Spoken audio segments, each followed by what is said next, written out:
Iya, selamat sore Maria. Kita lihat memang hari ini pergerakan rupiah cukup signifikan, terutama tadi kita melewati level 14.000. Ini sebenarnya sih kalau kita lihat level yang berada sekarang ini kembali ke level sebelum memang Indonesia dinyatakan pandemi waktu awal Maret ya. Jadi waktu bulan Februari, Januari sampai Februari boleh dibilang, boleh dikatakan rupiah itu bergerak di kisaran range yang lumayan stabil, 13.6 sampai dengan 13.9.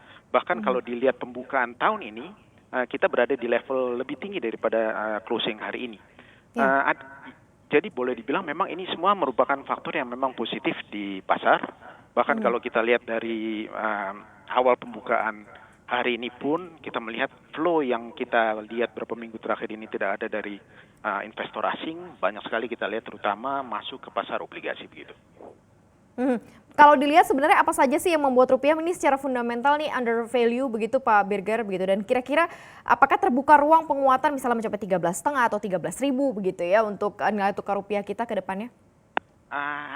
Kalau at least paling tidak kita akan mencoba level sebelum pada waktu bulan Februari 13.6 sampai 13.8 di pekan yang akan datang.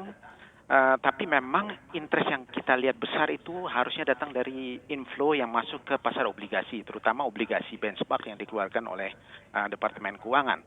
Kita lihat seri-seri seperti 5, 10, 15, 20 tahun itu memang sangat dikejar. Bahkan pada lelang terakhir kemarin itu, kita lihat incoming bid yang masuk di pasar itu melebihi 100 triliun, 105,27, di mana pada Hmm. akhirnya hanya diserap oleh pasar itu sekitar 24,35 triliun begitu. Oke, Sementara, Kak.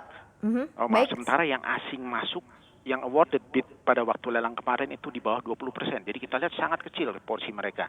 Sementara kalau kita lihat Hmm. mereka masih melihat Indonesia sangat atraktif, terutama secara interest rate diferensial begitu. Jadi akhirnya memang beberapa hari terakhir ini banyak sekali flow yang masuk, terutama dari inflow dari asing begitu.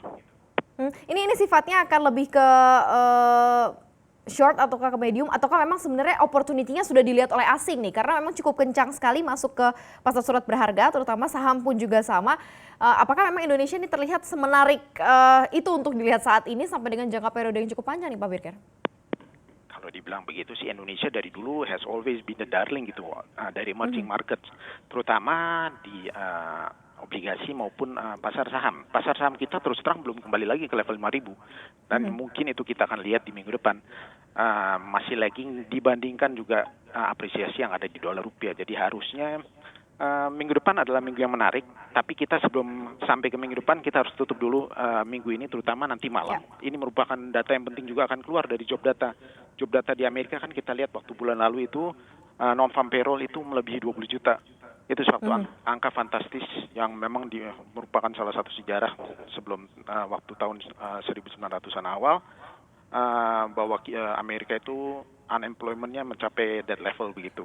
Apakah Mhm. nanti akan sampai dengan dead level juga kita tidak tahu, tapi berdasarkan survei harusnya di bawah 10 juta. Tapi kalaupun angkanya masih di atas 10 juta dan kita lihat harusnya dolar masih under pressure, Mhm. Mhm. terutama kita lihat memang akhir-akhir ini kejadian-kejadian di sana, dengan terutama dengan masalah rasial dan sebagainya Ya, ya.